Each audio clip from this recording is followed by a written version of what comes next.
All right, welcome into another edition of War Eagle Live. Here with Rob Pate, as always, joined by a special guest from AuburnSports.com, Jeffrey Lee. Jeffrey, what's happening, man? Slowing down now. Slowing Almost down. a week past signing day, so everything's starting to slow down. Yeah, just the way I like it. For a minute. For a minute. What's the next step before we get into? Obviously, we're going to talk about the 2017 signing class. A lot of people think the signing day, and then a lot of people take time off before they kind of pick up thinking about it again. What's kind of the next couple of months like for recruiting in terms of the next class? What's happening? I made the mistake last year of thinking that once signing day got here, I could just relax and be done with it for a little bit. Little did I know, the junior days start. They've already had one. Spring practice is going to be starting early this year, the end of this month, if I'm not mistaken, in February. So kids will be coming in every Saturday to watch practice. Anytime they get off during the week. It seems like the unofficial visits are just more and more every year, which isn't a bad thing. It gives them something to do, but at the same time, it's not much of a downtime. Yeah, it's become quite a year-round thing. So as we go through this class, we'll start big picture, and then we'll kind of bounce it off and talk about players. Obviously, another top 10 class. I read about kind of in terms of the last 3-4 years, pretty consistent of a top 10 class for Gus Malzahn. How do you kind of rate this class compared to others? What kind of grade would you give this class when you think about the talent, meeting their needs, the important things that go into it? Where do you rate this one? And then maybe compared to the last few years, how do you think it stacks up? I think I like this class a lot more than I think a lot of people do. I realize that if you were a follower of recruiting, then you know that Auburn missed on a lot of guys to get to the point where they are now, or to sign the class that they did. So there was a lack of excitement, a lot of that. I mean, there wasn't a lot of. It was just kind of blasé. Yeah, it was kind of blasé throughout. You miss on a guy like C.J. Avery that Auburn was right there with. You miss on Tyler Taylor last week before signing day. Ryan Johnson goes to Stanford. There was just a lot of ups and downs to the point where people were just exhausted by the time signing day came around. But I think that takes away from what Auburn did get.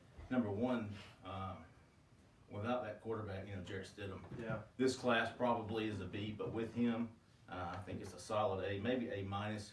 Probably a lineman short, maybe another linebacker, but overall, I thought it was really good. Yeah, I mean, I don't know that I would add anything differently. I mean, it's just that for me, it was a class that was made by Jarrett Stidham. I mean, that was the missing ingredient for the last couple of years with Coach Malzahn. And for him to go out and get who I thought was the best available quarterback, that's going to pay enormous dividends right out of the gate. And so everything falls in line below that for me. Solid offensive line class. I mean, they got some guys that can step right in and play and compete. Linebackers that can play with anybody, and areas where they needed to excel, they did, and I think that's extremely important. Also, it's really nothing to sniff at, the fact that they ended with a top 10 class, considering the way that the season ended for Absolutely. these. I mean, you fall apart against Georgia, you don't put up a competitive effort against Alabama, you get throttled in the Sugar Bowl. And then you walk away with a top 10 class. That's pretty impressive for those guys to finish that strong without an offensive coordinator with all of the things that sort of happened there at the end of the season. So I'm proud of the effort that the coaching staff put together to cobble that together, and they've got the missing pieces now to go out and fight for championships. As good as this class was, obviously it's I think where Malzahn is and kind of the pressure that's on him. I think going into next season, it's interesting. It's kind of a double-edged sword. Another great class, but you get Jarrett Stidham. So to me, there's kind of no more excuses. You've signed another top 10 class. You've got as much talent over the last few years as Auburn's ever gotten consistently. You go get your quarterback. So I think now it's great job, get Calvin Ashley. You get some pieces. But I think the excuses are done. I mean, I think it's just more pressure on him next year and his offensive coordinator. Yeah, the offensive coordinator that he wanted. Yeah, that he wanted. That's the big thing. I mean, it's no longer can there be, I couldn't piece together what I wanted to offensively because you made me go out and get somebody outside of my tree, or that speaks a different language, or that doesn't know my background. There is none of that. He can come right in. He can mesh his terminology with what he already knows. He can mesh his passing game with what he knows they do offensively, running the football. So, you know, it should be a seamless transition. You know, I'm excited that there's not going to be sort of this timeline where these guys are going to have to sit back and try to fill each other out. Right. They need to be hitting the ground running in spring training, and you know, hopefully that can get done. But you know, it's not the home run hire, not the name. It's not what's going to win a press conference. But I think it was a good, solid hire, and I think that just for how Coach Malzahn is, as far as, you know, wanting to sort of dictate things and just kind of being close to the vest with how he plays things, I think adding Chip will open up that offense for him, and you know, having Jarrett Stidham pulling the strings, I think it can be a good combination. Yeah, I'm curious to know what Jeffrey thinks about Chip Lindsay. You know, I think he's a great coach, but what are your thoughts on, number one, the hire, the fit, Malzahn saying he's going to hang up the playbook, that side of it, and then also the side of, you know, you have a report that comes out that says Auburn hired a search firm to get offensive coordinator names, which I don't know, I saw, and, you know, we you know, I think, you know, I know where I stand. I would say I'm surprised, but I'm not surprised. But what do you make of that combined with the Chip Lindsay hire, just kind of the whole situation? I think that's probably somebody's lack of trust in Gus. But as Rob said, I like the Chip Lindsay hire. And when Rhett left, the name that number one most likely guy that I thought it would be Chip Lindsay, because he was from Malzahn's coaching tree. It was somebody that Malzahn would trust. He's got some good numbers over the last few years.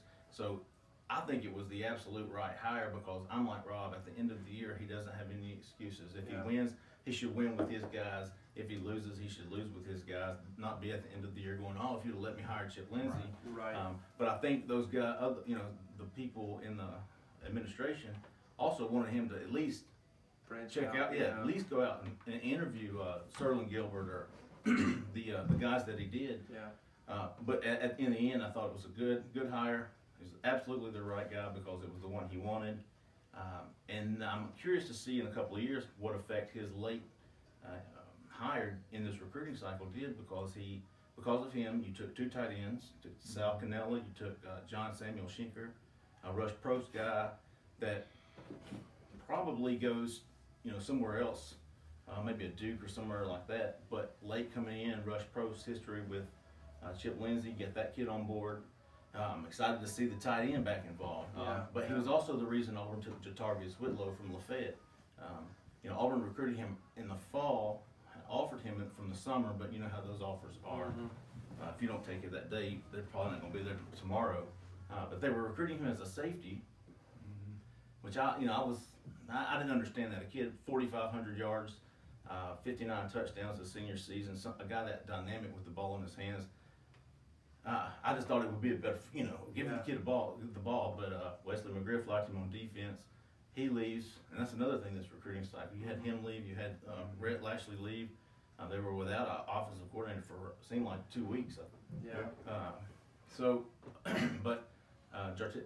Chip Lindsay comes in, says I'll take him on offense, and signed him to as a wide receiver to go along with Noah Igbenogany.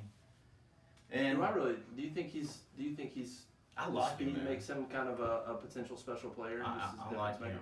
I like him. I like, you know, Cody was fighting an uphill battle this year.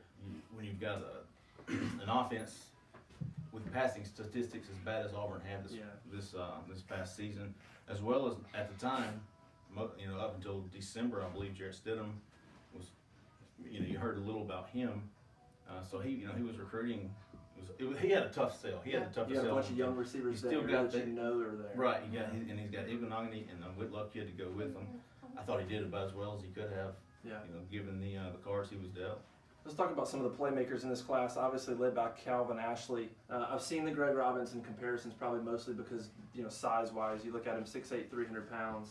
A lot of drama late with him. I guess I'll say a lot, certainly some with Maryland, and then he comes out and reaffirms his commitment and signs with Auburn. Talk about a kid of that caliber, committed to Auburn for a long time and staying true, which is pretty rare, but what are they getting in Calvin Ashley? From your a 6'8" version of Greg. I mean, that was when he said that. I thought, yeah, and only because he's just built like him. Yeah. You know, you see Calvin, you've seen Greg, and you know, you just see them, and they're built a lot alike. They're really toned. They're really athletic. Calvin's very mature, obviously very loyal guy, high character kid, and I think it says a lot about his character for him. I think, if I'm not mistaken, he was the first kid to commit to this class, and you know, at the time, most of his recruitment, he was a 5-star guy. Yeah. So, you know, people were still coming at him. He moves from Bradenton, Florida. Sorry, it was Orlando, to Washington, D.C. Maryland's right there. The owner, CEO of Under Armour's, the St. John's College high graduate, Maryland graduate. So he had a lot of pressure, and for him to stay as loyal through J.B. Grimes leaving, Herb Hand coming in, Rhett leaving, but, you know, Scott Fountain stayed on him, and I think they've got a left tackle of the future, probably a 3-year starter, if not more. What's Herb Hand like as a recruiter? He's a guy, I'm just curious, since we're talking about Ashley, he's a guy that I didn't have a chance to cover. What's he like as a recruiter? He is, he's kind of like your cool uncle, Brooks. He's kind of like your cool uncle, easy to get along with, easy to talk to, and, you know, he's got a lot of respect. You know, he knows the game of football. He knows how to recruit. He knows how to communicate with these kids, and as well as their parents. Cool guy. Yeah. I know his Twitter game is pretty good. He's hip, man. You know, he's the hip cool uncle. Yeah. And then obviously linebackers. You know, Rob mentioned the linebacking class, which on paper you look at it and it's pretty impressive. Tadarian Moultrie, KJ Brett, and then I'm forgetting the third one. Chandler Wooten. But what stands out to me is size. Yeah. Some really big guys. What do you make of that class, especially Moultrie, who's a pretty physical presence? But in terms of those guys coming in with some young guys that you've already got, it seems like Travis Williams has a lot to work with. Yeah, he does. You know, that was a huge, probably the biggest need on defense. And first-year coach Travis Williams comes in, and he's got all these linebackers in Georgia and Alabama. This was a huge year for linebackers, and you know, pressure was on him. He had to deliver, and he got the number 1 inside linebacker in the state, and KJ Britt. He got the number 1 outside linebacker in the state, and Tadarian Moultrie. He went over to Georgia, got the number 5 outside linebacker in Wooten, and both he and Britt are enrolled right now, going through spring. And you know, Tadarian Moultrie, the kid from Jackson Olin, who is a monster. I mean, he's really I think he's a special player. I think we'll see him before we see a lot of those kids in that class, maybe first. But he can drop down and play the buck. He rushed the passer out in San Antonio at the Army game and was very dominant.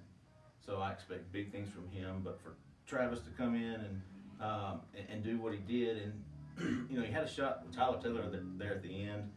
Monty Rice a little bit before that in December. You know, he was just juggling kids that wanted to come at the time, and but you know, when it's all said and done, he got 3 really good ones, and leaves him a spot for a couple of more this next class. Appreciate Jeffrey Lee from auburnsports.com, rivals.com, from joining us to talk about the 2017 signing class, top 10 class for Auburn. A lot of good players, impact players, led by Jarrett Stidham.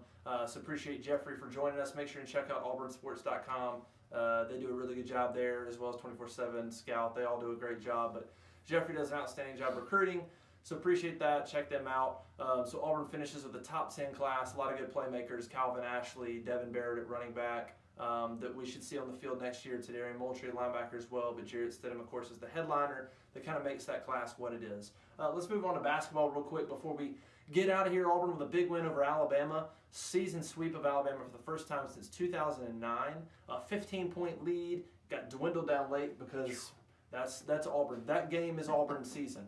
They can shoot the 3 when they're hot. They're really, really good. And then they can be freshmen and just absolutely lose their minds in a game. So that was really the epitome of their season in one game. But they win the game.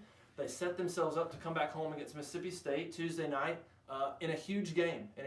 Auburn is now at least in some type of bubble discussion for the NCAA tournament.